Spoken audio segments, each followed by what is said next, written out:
जय हिंद दोस्तों, स्वागत है आपका लर्निंग एंड लीडिंग चैनल में। तो हमारी जो सीटेट प्रीवियस ईयर पेपर की जो सीरीज चल रही है उसमें हमारा ये पेपर है जुलाई 2013 का। तो देखते हैं पेपर किस तरह का पेपर आया था, किस टाइप के इसमें क्वेश्चन आए थे। तो आप इसमें देखोगे तो ये मैंने एक स्लाइड आपने देखी होगी, प्रीवियस वीडियो से मैंने ये स्लाइड इंट्रोड्यूस की है। तो ये स्लाइड मेनली आपको बताएगी कि हम इसमें किस टाइप के क्वेश्चंस को कवर करेंगे।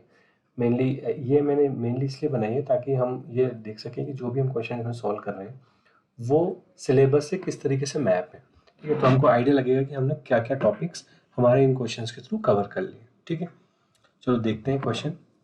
आपका पहला क्वेश्चन है 31 नंबर का कि number of integers less than -3 but greater than -8। देखो, अब हमको इसमें करना क्या है, हमको पहले सबसे पहले इस टाइप का क्वेश्चन आता है तो हमको एक चीज़ ध्यान रखनी है कि हमको एक नंबर सिस्टम बना लेना है। हमको इस तरीके से एक नंबर सिस्टम बना लेना है जिसमें हम ये सारे नंबर करते हैं। देखो, -3 and -8, number of integer less than -3। Less than -3 मतलब -3 में जब होता है तो हम आगे बढ़ते हैं। -3 से छोटा क्या होगा? -4, -5, -6 होगा। और -8 से बड़ा क्या होगा? -7, ये सब होगा। तो अगर मैं इसको नंबर सिस्टम में बढ़ाता हूँ नेगेटिव लाइन पे, तो देखो मेरा -8 आएगा, -7 आएगा, -6, फिर -4, फिर -5, फिर -3, -2, -1, 0, ऐसे नंबर मेरे आगे बढ़ते जाएंगे।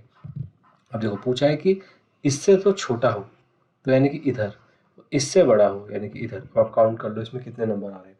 इसमें आपके नंबर आ रहे हैं 1, 2, 3, 4। इसका आंसर हो जाएगा आपका 31 का option number C, option number 3। तो 4 आपके इसमें नंबर हैं जो -3 से छोटे हैं और -8 से बड़े हैं। ठीक है, तो ये आपका हो गया। तो ये इसमें नेगेटिव नंबर्स में आपको ध्यान रखना है। जब भी इस तरीके का आपका क्वेश्चन आता है जिसमें आपसे काउंट करने हैं 2 नंबर के बीच में, तो आप उसको नंबर सिस्टम पे सारे नंबर्स को अरेंज कर लो और उसके बाद आप क्विकली इनको काउंट कर सकते हो। ठीक है, देखते हैं नेक्स्ट क्वेश्चन। नेक्स्ट क्वेश्चन आपका कहता है कि दो स्थानों के बीच की दूरी 12 किलोमीटर है। एक मानचित्र का स्केल दिया हुआ है, मानचित्र पर इन दो स्थानों के बीच की दूरी क्या होगी। ये आपसे पूछिए, सेंटीमीटर में बताना है आपको कि इसके बीच की दूरी क्या होगी। मैंने आपको इस टाइप का क्वेश्चन बताया था और इस टाइप के क्वेश्चन करने का तरीका मैंने आपको बताया था कि आप हमेशा ये ध्यान रखना कि जो दो स्थानों के बीच की दूरी होती है, एक्चुअल दूरी, वो ज़्यादा होती है। जैसे कि यहाँ पे 12 किलोमीटर है, लेकिन हम 12 किलोमीटर को मैप पे नहीं बना सकते। तो मैप पे हम क्या करते हैं, कोई स्केल ले लेते हैं। देखो, इसको करने का तरीका, एक तरीका तो मैंने आपको बताया था इसका करने का, सिंपल सा तरीका है कि आप रेशियो देख लो। आपका देखो 25,000 जो है ये क्या है, 25,000 सेंटीमीटर है ऑब्वियसली। ठीक है, तो अब 12 किलोमीटर को सेंटीमीटर में कन्वर्ट कर लो। सबसे पहली चीज़ तो आपकी 12 किलोमीटर कितना हो गया, 1 किलोमीटर में मैंने आपको बताया था 1 किलोमीटर में 1000 मीटर होते हैं, 1000 मीटर में 1 मीटर में 100 सेंटीमीटर होते हैं। तो आपके 12 किलोमीटर में कितने हो जाएंगे, 12 इंटू 10⁵, ये आपके सेंटीमीटर हो जाएंगे। ये बात आपको समझ में आ गई। ठीक है, ये तो हो गया आपके सेंटीमीटर। अब आप इसमें ध्यान ये रखना है आपको कि रेशियो आपको क्या दिया हुआ है। एक तरीका तो आपका ये है, मैं आपको 2 तरीके बता देता हूँ। एक तरीका तो आपका इसका है, एक नियम वाला है। ठीक है, तो पहला तरीका तो यहाँ देखते हैं। देखो, 25,000 सेंटीमीटर रिप्रेजेंट करता है 1 किलोमीटर, उस पर आपके मैप पे 1 करेगा 1/25,000 को, और आपका 12 इंटू 10⁵ करेगा, ये हो जाएगा 12 इंटू 10⁵। आप इसको सॉल्व करोगे तो आपका ये आ जाएगा, 25,000 से जब इसको काटोगे तो ये आ जाएगा आपका 48 सेंटीमीटर। तो स्केल पे जो डिस्टेंस हम बनाएंगे, स्केल पे जब उसको डालेंगे तो हमारा होगा वो कितना, 48 सेंटीमीटर। ठीक है, ये तो हो गया इसका तरीका नंबर 1। अब इसका तरीका नंबर 2 देखते हैं। देखो, इसमें आपको क्या करना है, ये आपको एग्जैक्टली एक नियम है और वो जो रेशियो के फॉर्मेट में है। आप मान लो कि उन दोनों के बीच की मैप पे डिस्टेंस जो है वो x है। सपोज मैंने मान ली कि डिस्टेंस उन मैप पे x है, तो देखो ये जो रेशियो होगा 1/25,000, ये बराबर किसके होगा, x मानी मैंने उस पर, और एक्चुअल कितनी है 12 इंटू 10⁻⁵। बस, तो इससे आप x निकाल लो, क्रॉस मल्टीप्लाई कर लो इसको, तो x की वैल्यू कितनी आ जाएगी, 12 into 10⁵ divided by 25,000।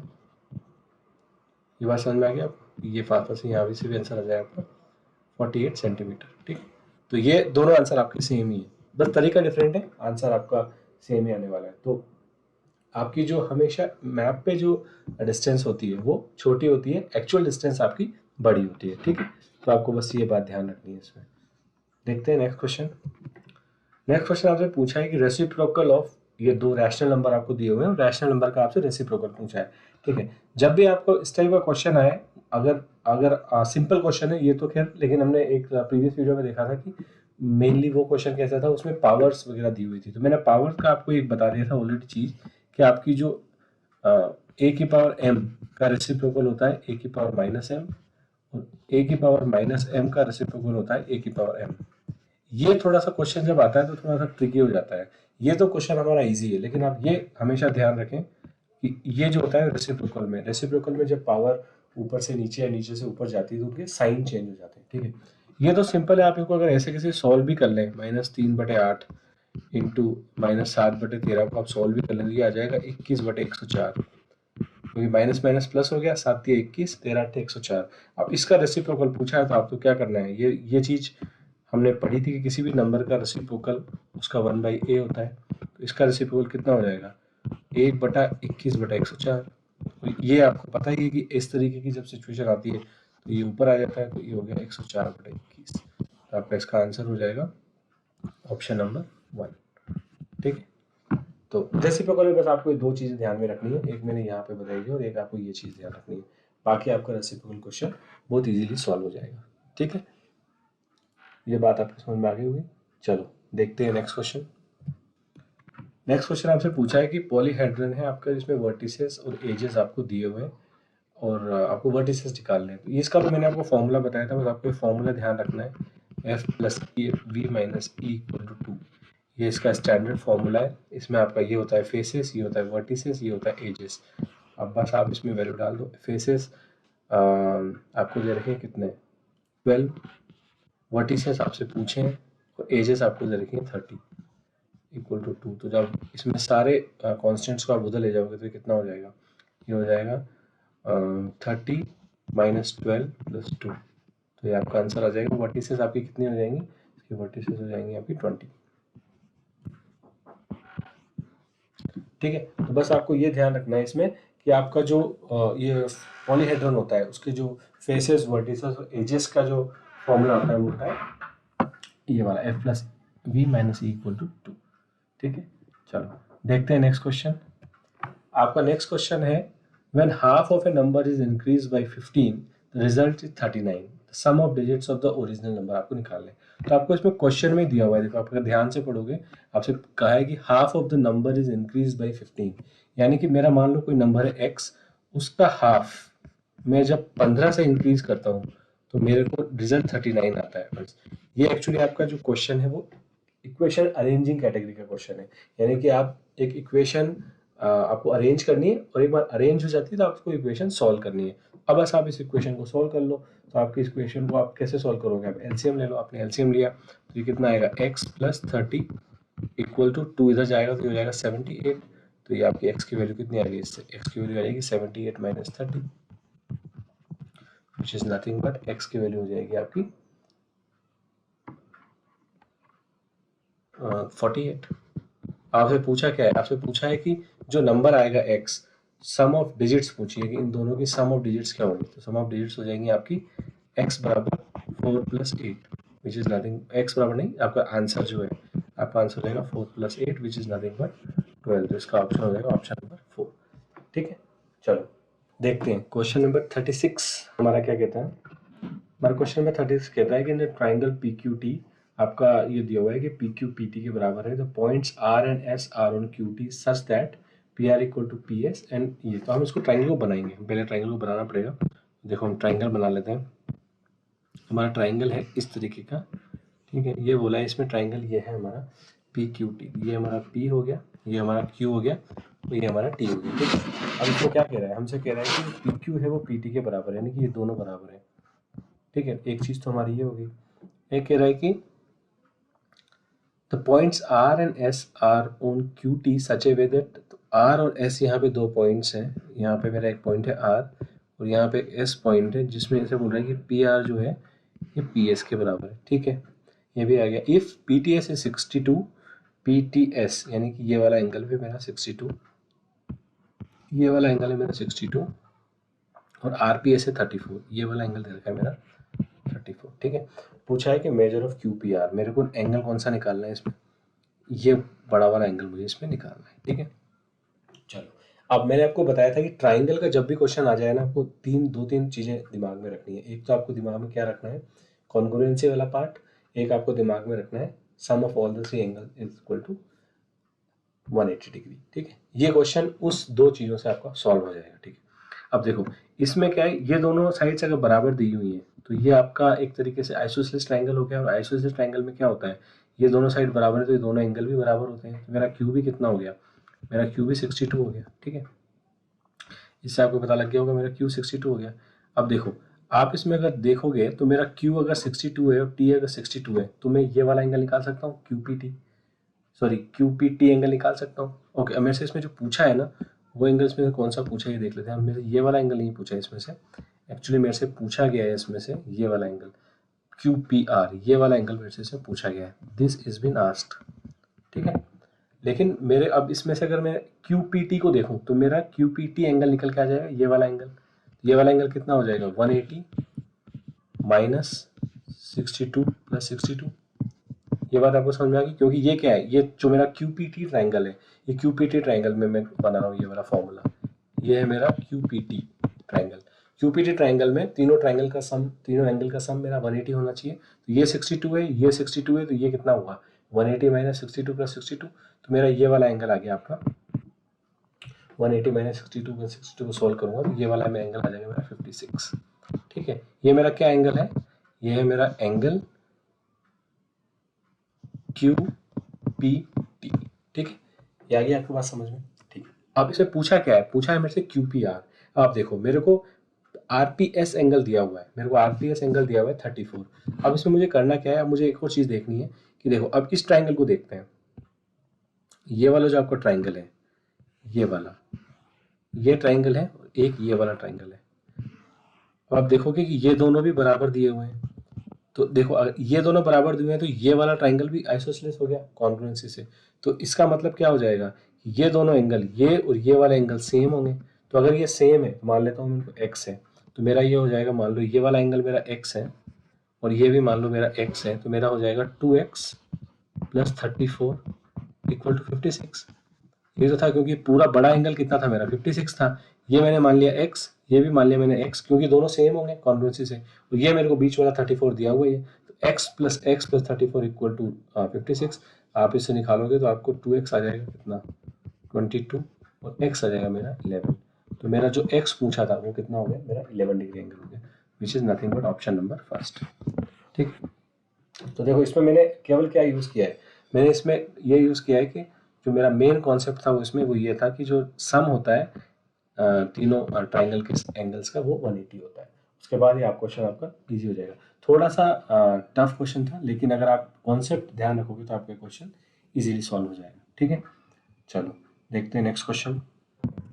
Next question आपसे पूछा है कि if A B C and D E F the corresponding C A B and E D F gives a congruency.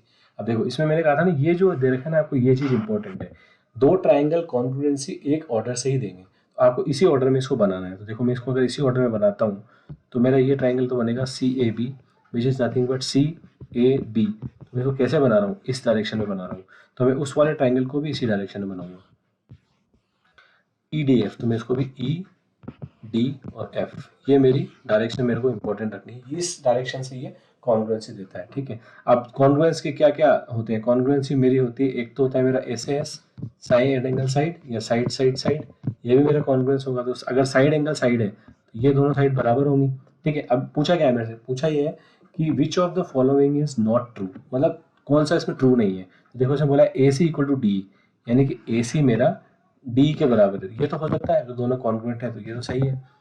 A B equal to E F, A B बराबर है मेरा E F के, ये तो नहीं हो सकता, ये तो पॉसिबल ही नहीं है, क्योंकि ए बी और ई एफ का क्या रिलेशन है, कॉन्ग्रुएंसी में इन दोनों का कोई रिलेशन नहीं है। ठीक है, तो ये बात हमारी गलत होगी। यही मेरे से पूछा है कि which of the following is not true, तो मेरा इसका आंसर क्या हो जाएगा, option number 2। Option number 2 is not true. ठीक है, होप आपको ये बात समझ में आ गई होगी। कॉन्ग्रुएंसी बस ये दो चीज आपको ध्यान रखनी है, ये दो आपके होते हैं साइड एंगल साइड और साइड साइड साइड, ये तीनों अगर आपकी दोनों कंडीशंस मैच कर जाती हैं तो दोनों ट्राइंगल आपके कॉन्ग्रुएंट कहलाते हैं। लेकिन जो मोस्ट इंपॉर्टेंट चीज है वो आपका ऑर्डर, किस ऑर्डर से आप उस ट्राइंगल को ड्रॉ कर रहे हो, वो ऑर्डर बहुत इंपॉर्टेंट है। ठीक है, देखते हैं नेक्स्ट क्वेश्चन। नेक्स्ट क्वेश्चन आपसे पूछा है कि 40% of 100 minus 20% of 300 is equal to. ठीक है, तो आपसे ये एक तरीके से आपको एक छोटा सा परसेंटेज फॉर्म में एक्सप्रेशन दे दिया है। आपको बस इसमें ध्यान रखना है कि अगेन एक दो चीज़ें ध्यान रखनी है कि आपको पहले किसको सॉल्व करना है। देखो इसमें 100 माइनस, तो सबसे पहले 20% ऑफ 300। तो अगर आप बोर्ड मास भी लगाओगे इसमें, तो बोर्ड मास में सबसे पहले आपका परसेंटेज आता है। तो आप इसको सॉल्व करो। तो देखो मैं इसको लिख देता हूँ एक्सप्रेशन को as it is. 40% of 100 minus 20% of 300, ये मेरा दिया हुआ है। ठीक है, अब देखो 20% ऑफ 300 कितना हो जाएगा। मैं इसको अलग से निकाल लेता हूँ यहाँ पर। अगर मैं इसको अलग से निकालूँ तो किसी का भी अगर मेरे से पूछते हैं कि 20% 300 का कैसा निकालेंगे, तो मेरा उसका तरीका क्या होता है, 20/100 इंटू 300, क्योंकि ये मेरा तरीका होता है 20% 300 का निकालने का। तो ये कितना आ गया मेरा, ये आ गया 60।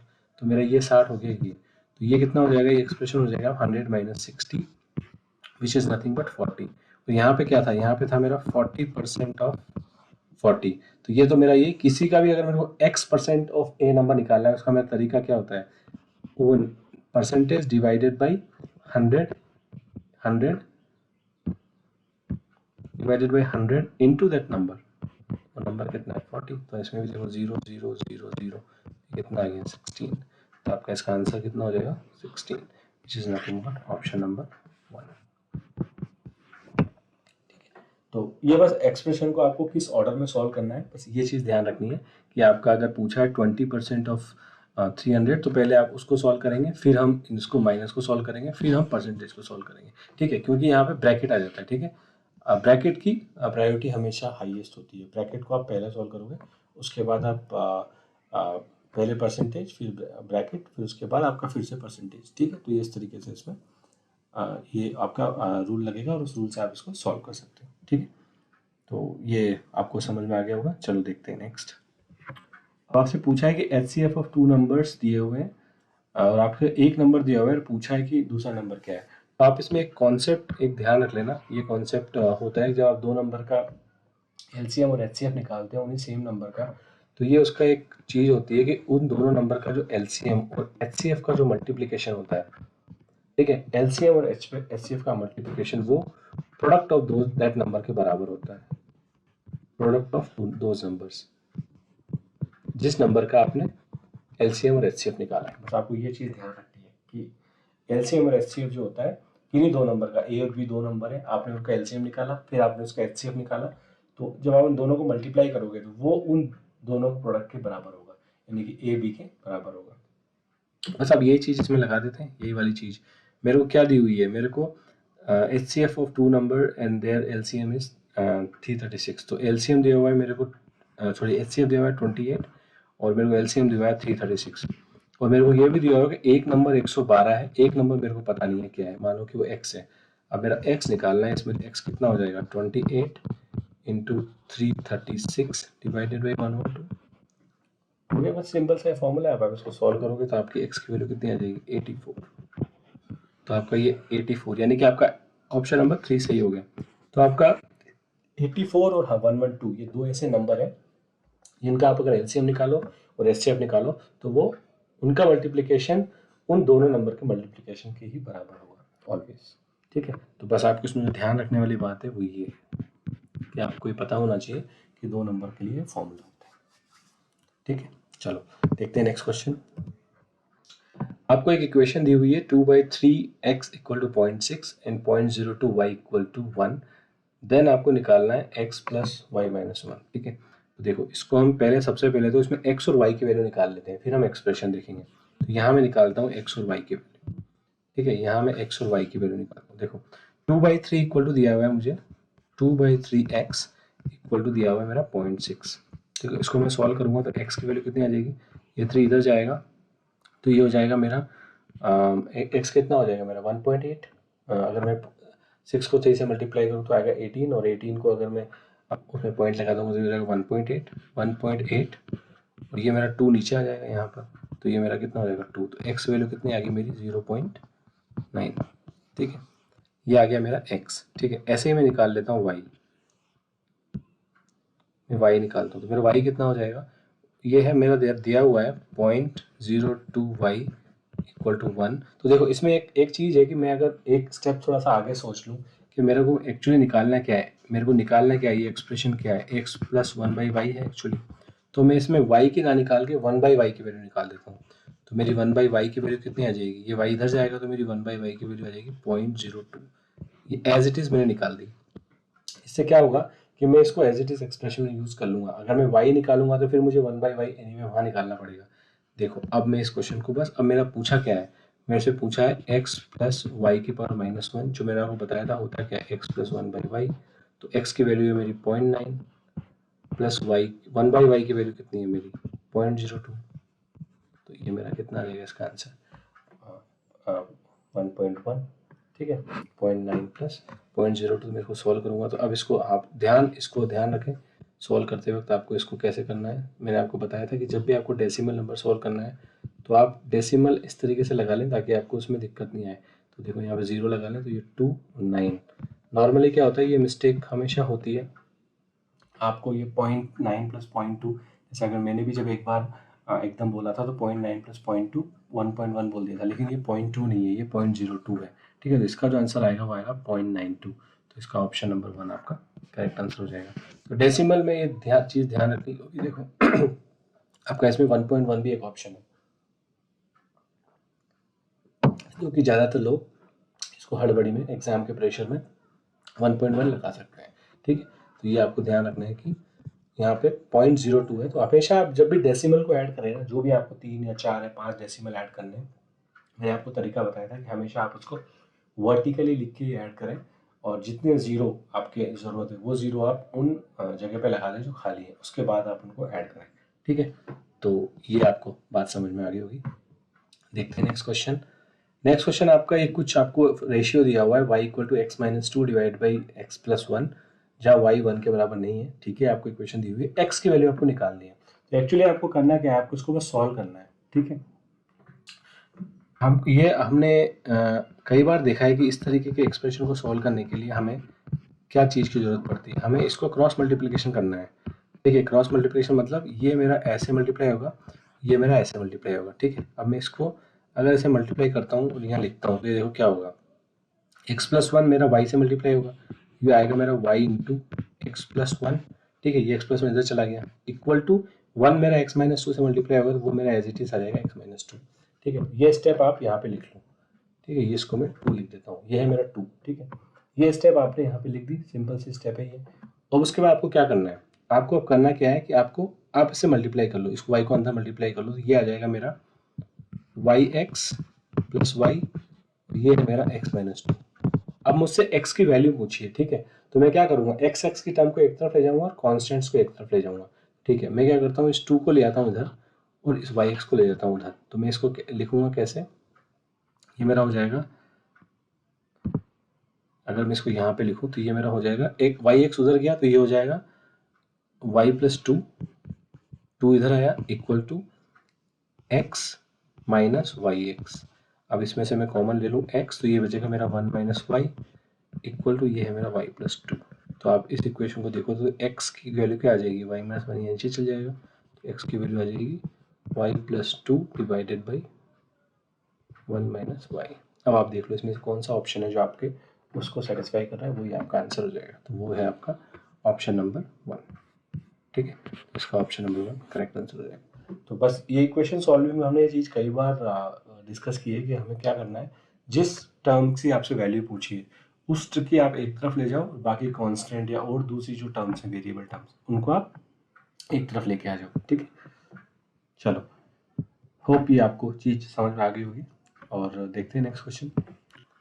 आपसे दिया हुआ है कि a square in circle have equal parameters, the ratio of the area of the square to the area of circle. ये आपका बेसिक एप्लीकेशन क्वेश्चन है और ये क्वेश्चन कई बार आता है कि एक स्क्वायर है, एक सर्किल है, उसके पैरामीटर सेम है और आपको निकालना है कि उसको कैसे सोल्व करेंगे। ठीक है, अब मैं मान लेता हूँ यहाँ पे मेरा एक स्क्वायर मान लेता हूँ, इसकी साइड ए है, एक सर्किल मान लेता हूँ जिसकी रेडियस आर है। ठीक है, अब मेरा पेरीमीटर क्या होता है, मेरा सर्किल का पेरीमीटर होता है 2πr और मेरा स्क्वायर का पेरीमीटर है 4a।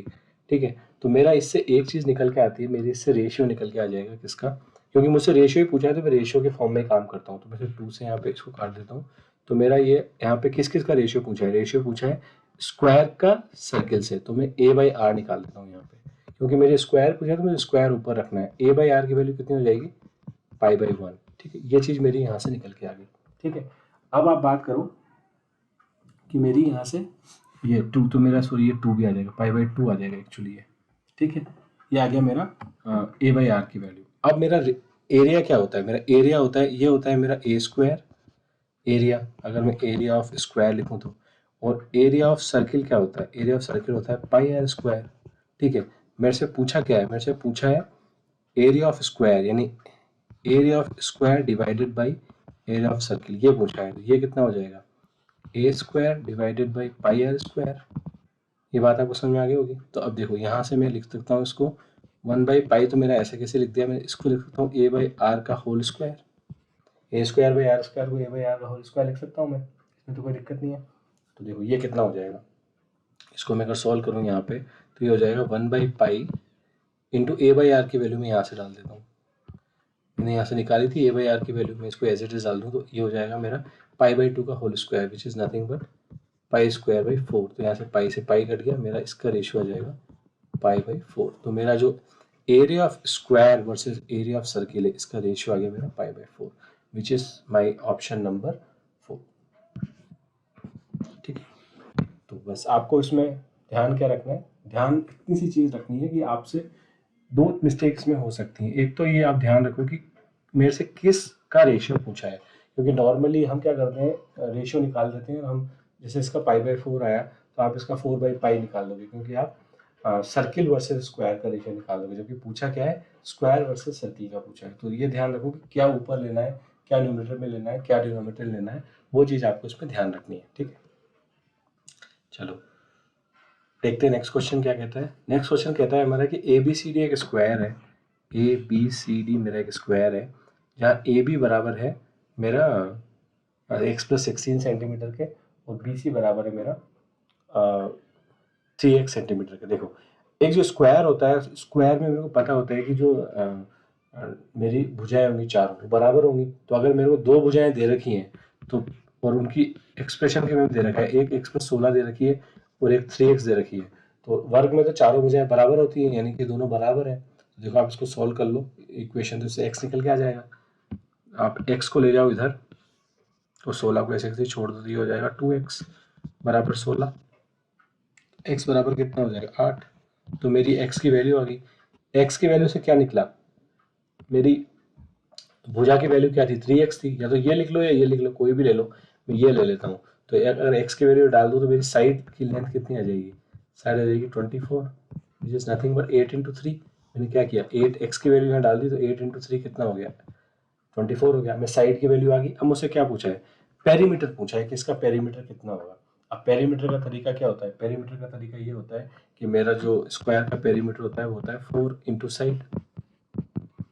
तो मेरा क्या हो जाएगा 4 × 24, विच इज नथिंग बट 96। तो मेरा स्क्वायर का पेरीमीटर कितना हो जाएगा 96, विच is nothing but option number 4। ठीक है, तो बस इसमें यही है कि कई बार ये वेरिएबल आपको अगर दे देते हैं तो आपको ध्यान रखना है कि एक स्क्वायर की प्रॉपर्टी होती है कि उसकी चारों भुजाएं समान होती हैं। 2 दे रखी है तो 2 भी समान ही होंगी। ठीक है, ये क्वेश्चन आपका रेक्टेंगल के लिए बन सकता है, लेकिन रेक्टेंगल में कंडीशन क्या होता है, केवल आमने सामने की भुजा समान होती है। तो आपको जो वैल्यू देंगे वो किस तरीके से देंगे, वो ऐसे देंगे कि ये आमने सामने की भुजा समान है, और उसका भी आपको कुछ रेशियो दे देंगे दूसरी वाली भुजा का भी, क्योंकि अगर आपको पेरीमीटर निकालना है तो वो उस तरीके से क्वेश्चन बन सकता है। लेकिन हमेशा क्वेश्चन में जो प्रॉपर्टीज होंगी आपकी उस शेप की, वही काम में आने वाली है। ठीक है, चलो देखते हैं नेक्स्ट क्वेश्चन। आपसे कहा है कि the mean of 10 numbers is 0। हम 2 नंबर्स में और ऐड कर देते हैं, हमने नया डेटा बना दिया। नया मीन क्या होगा, नया डेटा बनाया तो मीन नया हो जाएगा। देखो अब इस क्वेश्चन को करने का तरीका क्या है, थोड़ा सा नया क्वेश्चन है तो मैं इसको इस तरीके से करता हूँ। देखो मैंने आपको बताया था कि किन्हीं भी नंबर का मेरे को मीन निकालना है, तो उसका फॉर्मूला क्या होता है। अगर मैं 10 नंबर का मीन निकालना चाहता हूँ, मान लो वो 10 नंबर ये हैं, x1 + x2 + x3 प्लस ऐसे चलते चलते x10 डिवाइडेड बाई क्या होगा 10, क्योंकि मेरा जो नंबर्स है वो कितने हैं, वो 10 है। ये मेरे को 0 दे रखा है। तो देखो इससे क्या हुआ, अगर नीचे 10 है, इसको अगर मैं क्रॉस मल्टीप्लाई भी किया तो मेरा एक्चुअली जो सम है उनका, वो सम ही 0 है। अब आप कहोगे सर सम कैसे जीरो आ गया? सम इसलिए जीरो आ गया क्योंकि हो सकता है एक्स कुछ नंबर्स नेगेटिव हो, कुछ नंबर पॉजिटिव हो, इस तरीके से हो कि उन सबका सम जीरो आ रहा है। ठीक है, तो आ सकता है। ये मेरे को दिया हुआ है क्वेश्चन में। अब वो कहता है कि मैं उसमें 2 नंबर और ऐड कर देता हूँ। चलो आप इसमें 2 नंबर और ऐड कर दो। मैंने यहाँ पे सोचो इसमें, अब ये मेरा ये तो सम था ही सही। फॉर एग्जांपल मैं इसको ऐसे लिखूँ कि मेरा एक तो ये तो था मेरा नंबर, अब मेरे टोटल नंबर कितने हो गए? 12 हो गए। तो ऐसे मेरे 10 नंबर थे, उसमें 2 नंबर और ऐड कर दिए, जो है मेरा +72 -12। तो अब मेरा टोटल नंबर कितने हो गए? 12। ये मुझसे पूछा है कि इसकी वैल्यू क्या होगी। तो देखो ये क्या है? ये तो जीरो है। मैंने पहले उन्होंने दिया हुआ है कि तो जीरो है, तो ये क्या बन गया मेरा? ये बन गया 0 + 72 - 12 डिवाइडेड बाई 12। ये मेरा एक्सप्रेशन बन गया। तो आप इस क्वेश्चन को सोल्व कर लो तो ये हो जाएगा 60/12, विच इज नथिंग बट 12×60। तो मेरा जो आंसर हो जाएगा इस क्वेश्चन का वो हो जाएगा मीन। तो मेरा नया मीन जो होगा वो 5 हो जाएगा। और ये मीन किस पे डिपेंडेंट है? एक्चुअली और जो मीन थे वो तो वैसे ही 0 था, तो जो 2 नंबर आपने ऐड किए, इन 2 नंबर पे ये मीन डिपेंडेंस हो रहा है। ठीक है, तो इसका आंसर हो जाएगा ऑप्शन नंबर 2। ठीक है, चलो देखते हैं नेक्स्ट क्वेश्चन। नेक्स्ट क्वेश्चन आपका कहता है कि the circumference of the base of A right circular cylinder is 44 centimetre and it's height is 15 centimetre. आपको बेस का सर्कमफेरेंस दे रखा है, यानी कि आपका सिलेंडर कैसे होता है? आपका सिलेंडर इस तरीके का होता है। तो आपको ये चीज़ दी हुई है, इसमें ये चीज़ आपको दी हुई है। तो ये कितनी है? ये है आपकी 44 सेंटीमीटर, ये पूरी सर्कमफेरेंस। और हाइट भी आपको दी हुई है। ठीक है, इसकी अगर मैं हाइट देखूँ, और ये सिलेंडर ऐसा है कुछ इस तरीके से है, तो इसकी हाइट भी आपको दी हुई है 15 सेंटीमीटर। आपसे इसका पूछा है कि इसका वॉल्यूम क्या होगा सेंटीमीटर क्यूब में। सिलेंडर का वॉल्यूम का डायरेक्ट फॉर्मूला आपको पता होना चाहिए। बस सिलेंडर का वॉल्यूम का फॉर्मूला क्या होता है? वो होता है पाई इंटू आर का स्क्वायर इंटू एच। ठीक है, अब इसमें बस दिक्कत वाली बात ये है कि आपको आर पता होना चाहिए कि आर क्या है। अब आर कैसे निकालोगे? देखो आपको यहाँ पे ये दिया हुआ है, तो आप इससे आर निकाल सकते हो, क्योंकि ये क्या है, जो आपका नीचे सर्कमफेरेंस होगी वो कितनी होती है? वो होगी आपकी 2πr। तो मेरे यहाँ से आर कितना आ गया? मेरे 2 से मैं काट दूँ उसको 22 बार, 22 बार, तो ये हो जाएगा मेरा आर, हो जाएगा मेरा 22/पाई। ये हो जाएगा मेरा 22/पाई। तो अगर इस वैल्यू को मैं यहाँ पे डाल देता हूँ इस वाले फॉर्मूले में, तो ये मेरा क्या बन जाएगा? ये हमारा बन जाएगा इक्वल टू पाई 22/पाई का होल स्क्वायर इंटू एच। ठीक है, अब आपको इसमें नॉर्मली पाई की वैल्यू दी हुई है कि पाई की वैल्यू 22/7 है। आप इसमें पाई की वैल्यू रखोगे, इसको सॉल्व करोगे, तो आपका इसका आंसर आ जाएगा 2310, विच is nothing but 2310, option number 4। ठीक है, तो आपका इसका आंसर हो जाएगा 2310, विच इज़ ऑप्शन नंबर 4।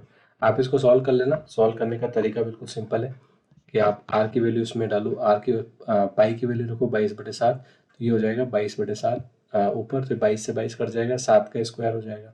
ठीक है, तो ये बन जाएगा आपका नॉर्मली, अगर वो पाई की वैल्यू आप 3.14 मान लो तो उससे भी सॉल्व हो जाएगा। तो आपको एच की वैल्यू आपको रखनी है कितनी?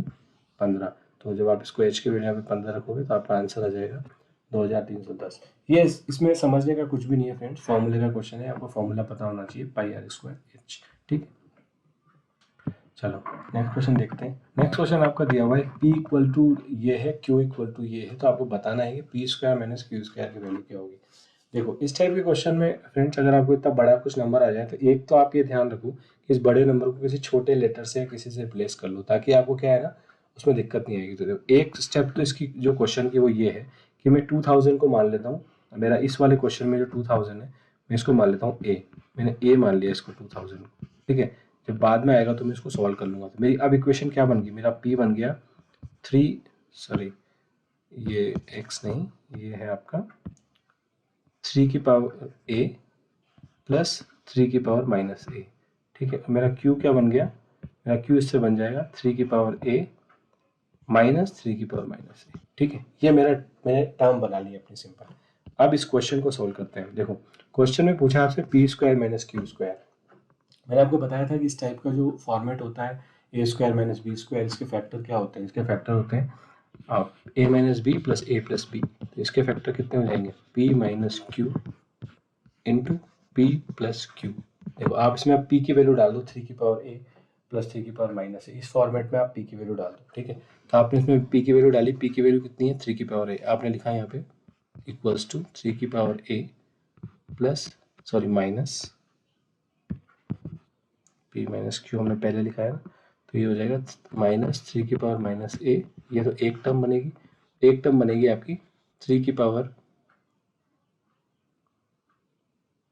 नहीं यहाँ पे देखो p का वैल्यू पूरा है, सॉरी ये हम यहाँ पे गड़बड़ कर रहे हैं। जो p की वैल्यू है वो है आपकी, ये पूरी है p की वैल्यू, ठीक है। तो आप इसको पूरी तरह लिखो, p की वैल्यू लिखो पहले आप 3 की पावर a प्लस 3 की पावर माइनस a, फिर q की वैल्यू लिखो माइनस ऑफ ये वाली 3 की पावर a माइनस 3 की पावर माइनस a, ठीक है। ये और आपकी अभी इसकी भी लिखनी है आपको p प्लस क्यू की, तो आप p क्यू की लिखोगे तो p प्लस क्यू की आप यहाँ लिख दो, ये आएगी आपकी 3 की पावर a प्लस 3 की पावर माइनस a प्लस 3 की पावर a माइनस 3 की पावर माइनस a। देखो आप इसको ढंग से लिखना है आपको। देखो मैंने इसीलिए a की फॉर्मेट में माना था, ताकि क्योंकि 2-2000 अगर मैं लिखता तो बहुत दिक्कत हो जाती। देखो अब आप इसको ढंग से देखो, p प्लस क्यू वाली टर्म को देखो, 3 की पावर माइनस a 3 की पावर माइनस a कैंसिल हो गया। इसमें आप देखोगे तो ये माइनस माइनस प्लस हो जाएगा ये वाला, तो ये आपका कैंसिल हो गया। तो आपका फाइनली यहाँ से जो टर्म आएगी 3 की पावर माइनस है और ये माइनस माइनस प्लस, तो 2 इंटू 3 की पावर माइनस है, और यहाँ से आपका आएगा 2 इंटू 3 की पावर a, ठीक है। और सॉरी इंटू, ये इंटू में चल रहा है, प्लस नहीं है ये, ठीक है। तो 2 इंटू 2 कितना हो गया 4, और अगर ये है 3 की पावर माइनस है और 3 की पावर a, तो ये तो क्या हो गया, ये तो 1 ही हो गया ये पूरा टर्म। तो क्योंकि अगर आप इसको 3 की पावर माइनस a को क्या लिख सकते हो, इसको इस तरीके से लिखोगे आप 4 इंटू 3 की पावर a, 3 की पावर माइनस a को नीचे ले जाओगे तो क्या बन जाएगा 3 की पावर a, 3 की पावर a से 3 की पावर a कैंसिल हो गया, तो आपका जो आंसर हो गया वो हो गया 4। तो आपका ऑप्शन नंबर 4 इसका करेक्ट आंसर हो गया, ठीक है।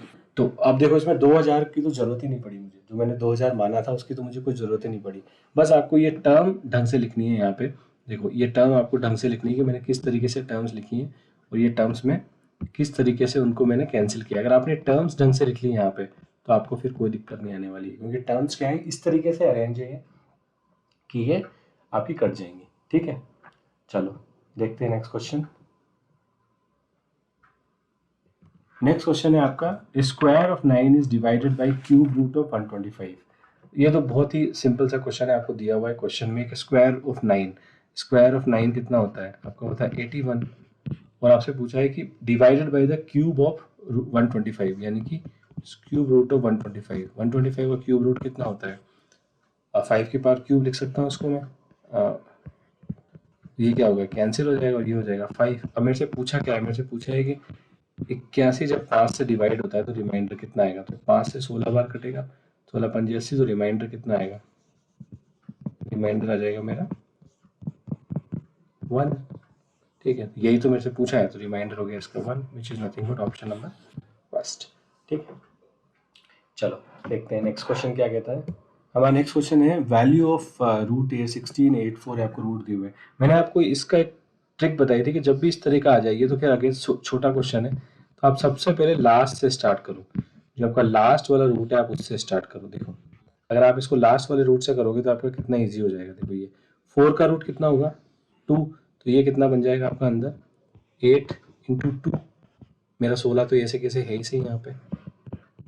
अब आप इसको फर्दर सॉल्व करोगे तो 8 इंटू 2 कितना हो गया 16, ये बन जाएगा 16 और रूट का 16 विच इज़ नथिंग बट 4, ये बन जाएगा रूट का 16 इंटू 4। इसको आप फिर फर्दर सोल्व करोगे तो ये क्या है 16 चौक 64, और इसको आप फर्दर सोल्व करोगे तो आपको पता ही है तो 8 है। तो बस ये आपका देखो इसका आंसर हो गया 8। अब ये कैसे आया आपका 8 आंसर, 8 आया आपका आंसर। आपने क्या किया, अगर आप इसमें इधर से अगर आप स्टार्ट कर देते सॉल्व करना तो दिक्कत हो जाती है। आपको हमेशा लास्ट वाले रूट से स्टार्ट करना है और रिवर्स इंजीनियरिंग करते हुए आपको आगे की साइड आना है, ठीक है। तो इसका आंसर हो जाएगा ऑप्शन नंबर 2। तो ये क्वेश्चन, इस टाइप के क्वेश्चन में आपको ये चीज़ बिल्कुल ध्यान रखनी है, ठीक है। चलो देखते हैं नेक्स्ट क्वेश्चन। नेक्स्ट क्वेश्चन आपका कहता है 1/2 ऑफ 1.2 इंटू 10 की पावर 30। ये क्वेश्चन क्या है, वैसे तो ये नॉर्मल डिवीजन का क्वेश्चन है, लेकिन इसमें स्टैंडर्ड फॉर्म का भी एक आपका कॉन्सेप्ट लग जाता है। तो मैं आपको पहले वो बताता हूँ कि स्टैंडर्ड फॉर्म होती क्या है। मैंने आपको बताया था कि किसी भी नंबर को हम 10 की पावर में लिखते हैं तो वो हमेशा होना चाहिए a इंटू 10 की पावर m, जहाँ पे a हमेशा सिंगल डिजिट है, ये आपको ध्यान रखना है। ये रैशनल भी हो सकती है, a मेरी ये भी हो सकती है 2, 3, 4 भी हो सकती है, a मेरी 1.23, 2.4 ए भी हो सकती है, लेकिन हमेशा ये जो डिजिट होगी ये सिंगल होगी। ये मेरा स्टैंडर्ड फॉर्म होता है हमेशा। अगर नहीं है तो आप उसमें 10 को डिवाइड करो या मल्टीप्लाई करो, 10 की पावर को बढ़ाते या घटाते जाओ, अगर पॉजिटिव या नेगेटिव उस हिसाब से, और आप हमेशा आपको जो आगे वाला जो टर्म है वो आपको बनाना है सिंगल डिजिट। ठीक है, ये आपकी स्टैंडर्ड फॉर्म होती है। वैसे इसमें स्टैंडर्ड फॉर्म डायरेक्ट पूछी नहीं है, लेकिन क्योंकि 10 की पावर का क्वेश्चन आया तो मैंने आपको बता दिया। ठीक है, तो अब इसमें आपसे पूछा है इसको डिवाइड करना है। देखो, अगर आप इसको डिवाइड करोगे 1.2 इंटू 10 की पावर 30 का हाफ पूछा है आपसे, तो ये हाफ किससे डिवाइड होगा? ये आपका ये जो डिवाइड होगा ये किससे होगा? ये आपका कांस्टेंट से होगा। ठीक है, तो यहाँ मेरा 2 आएगा इस तरीके से। अभी मैं इसको जो डिवाइड करूँगा 10, इसको तो डिवाइड कर नहीं सकता। ठीक है, 10 की पावर 30 को, वो तो पावर में है, तो मैं इसको डिवाइड करूँगा तो ये मेरा कितना आ जाएगा? 0.6 इंटू 10 की पावर 30। अब देखो, ये ऑप्शन है क्या कहीं पे? ये ऑप्शन तो कहीं पे नहीं है। तो फिर मेरा बनता है कि अब देखो इसमें एक ऑप्शन है कि मैं इसको स्टैंडर्ड फॉर्म बनाता हूँ, मैं इसको 6.0 बनाता हूँ। मैंने आपसे कहा था कि अगर पॉइंट इस डायरेक्शन में जाता है तो पावर घटती है, तो जितनी गया, इतनी बार गया उतनी पावर घटा दो। कितना गया? 1 गया, तो मैंने इसको कर दिया 10 की पावर 29। अब देखो ये वाला आंसर है, यस ये वाला आंसर है मेरा, तो ये हो गया इसका आंसर ऑप्शन नंबर 2।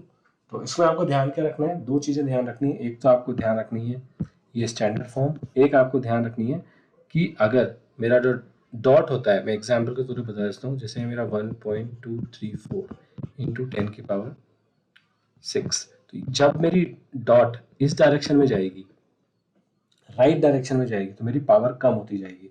तो मैं अगर 1 लेके जाता हूँ 12.34, ये हो जाएगा मेरा 10 की पावर 5। एक स्टेप लेके गया, अगर मैं इसको एक स्टेप और लेके जाता हूँ 23.4, तो ये हो जाएगा मेरा 10 की पावर 4।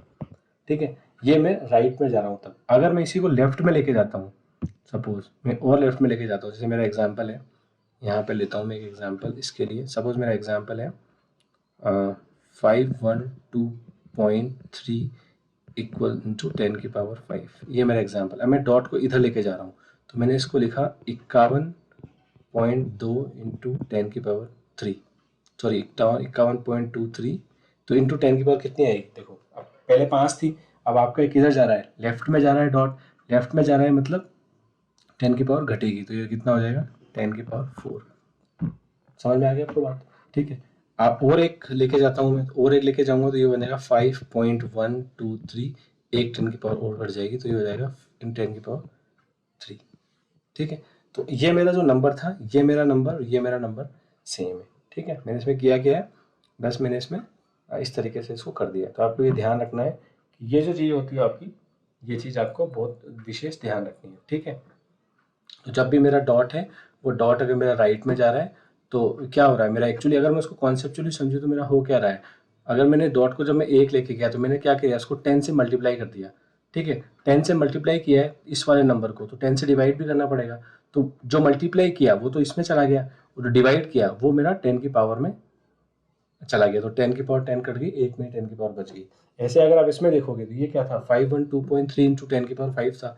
मैंने पॉइंट को मैं लेफ्ट में लेके गया, लेफ्ट में लेके गया मतलब क्या किया? मैंने इसको 10 से डिवाइड किया, 10 से डिवाइड किया तो 10 से मल्टीप्लाई भी करना पड़ेगा। ठीक है, सॉरी यहाँ पे एक गलती हमने कर दी है, यहाँ पे बढ़ेगी। मैंने कहा था जब लेफ्ट में आएगी तो बढ़ेगी, तो ये होगा 10 की पावर 6, ये होगा 10 की पावर 4। ये मिस्टेक हो गई थी, ये ध्यान रखना। तो यहाँ पे घट रही थी, जब राइट में जा रहे थे तो घट रही थी, लेफ्ट में जाएंगे तो बढ़ेगी। तो ये 5 थी, ये 6 हो जाएगी, यहाँ पे 4 हो जाएगी। ठीक है, चलो ये बात आपको समझ में आ गई होगी।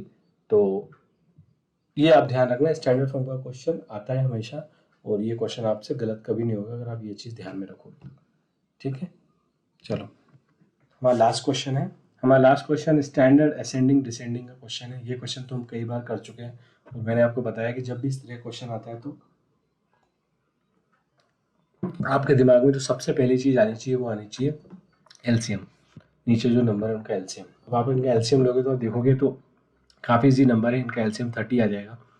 ठीक है, तो इनकी नई फॉर्मेट क्या आ जाएगी? मेरी जब एलसीएम लूँगा मैं 30 इनका, देखो ये हो जाएगी मेरी 20 पहली वाली टर्म। ठीक है, दूसरी वाली टर्म की मेरी कितनी हो जाएगी? दूसरी वाली टर्म हो जाएगी मेरी 23 रहेगी, तो ऐसे कैसे, क्योंकि उसमें 30 है। ये हो जाएगी मेरी 27। कैसा आ रहा है ये? 10 का भाग दिया 30 में, 3 को मल्टीप्लाई किया 9 से 27। मैं एक्चुअली लेके आ रहा हूँ उनका सबका एलसीएम ले रहा हूँ। ठीक है, 27, 15 से ये आ जाएगी 22, और 5 से आ जाएगी 24। ठीक है, तो मेरे कौन कौन से नए रेशियो क्या बन गए? मेरे नए रेशियो बन गए 20/30, 23/30, 27/30, ठीक है, 22/30 और 24/30। ये मेरे नए रेशियो बन गए। अब मेरे से पूछा क्या है, अब मेरे से पूछा है कि अगर मैं इनको असेंडिंग ऑर्डर में लिखूं, then the fraction in the middle most will be, ascending मतलब सबसे छोटा, फिर उससे बड़ा, उससे बड़ा। तो मैं इसको लिख देता हूँ असेंडिंग ऑर्डर में। देखो सबसे छोटा कौन सा है इसमें, सबसे, जब नीचे की टर्म अगर सेम हो जाती है तो जो ऊपर सबसे छोटा है वही नीचे सबसे छोटा है। सबसे छोटा हो गया मेरा 20/30, तो मैं इसको असेंडिंग में लिख रहा हूँ, तो 20/30 सबसे छोटा। उसके बाद इससे बड़ा कौन सा है, 22/30। उससे बड़ा कौन सा है, 23/30। उससे बड़ा है मेरा 24/30 और सबसे बड़ा है मेरा 27/30। तो आप देखोगे जब मैं इनको लिख दूंगा तो बीच में कौन सी टर्म आ रही है, दो आगे से हटा दो, दो पीछे से हटा दो, तो मेरी बीच की टर्म कौन सी आएगी, 23/30। ये मेरी बीच की टर्म है। वो मेरे से यही पूछा है कि इन दोनों में से बीच की टर्म कौन सी होगी, तो मेरी हो जाएगी बीच की term 23/30, which is nothing but option number first. तो इस टाइप के रैशनल नंबर के जब भी असेंडिंग डिसेंडिंग का कोई क्वेश्चन आता है तो आपको बस एक ही बात ध्यान में रखनी है कि मेरे को नीचे वाले टर्म्स का एलसीएम लेके इस तरीके से बनाना है कि डिनोमिनेटर सेम हो जाए, ताकि जो न्यूमरेटर हो वही मेरा उसकी डिसाइड कर सके कि बड़ा कौन है छोटा कौन है। ठीक है, तो ये आपका पेपर यहाँ पे ख़त्म हो जाता है। होप आपको ये सॉल्यूशन पसंद आया होगा। और मेनली हम जो मेन हमारा मोटो है इस वीडियो में वो यही है कि हम सॉल्व तो करें ही सही क्वेश्चन को, उसके साथ साथ हम उसका थ्योरेटिकल पार्ट भी देखें, ताकि आपको नेक्स्ट टाइम उस तरीके का क्वेश्चन फिर से आए तो आपको दिक्कत नहीं आए। ठीक है, तो हमने कौन कौन से टॉपिक, ये जो टॉपिक है हमने इस पर्टिकुलर में कवर किए हैं। मोस्टली नंबर सिस्टम के ज़्यादा क्वेश्चन थे इस वाले पेपर में। बाकी आप पिछले पेपर्स में देखोगे तो थोड़ा इवनली डिस्ट्रीब्यूटेड थे क्वेश्चंस। ठीक है, तो ये आप एक बार देख लेना, एक बार वीडियो, सारे वीडियो आप एक साथ देखोगे तो आपको पूरा एक आपका सिलेबस है जो वो ऑलमोस्ट आपका कवर हो जाएगा। ठीक है, और हमने जो क्वेश्चंस हैं वो सब्जेक्टिव वे में कराए हुए हैं, आपको प्रॉपर्ली सॉल्व कराया है।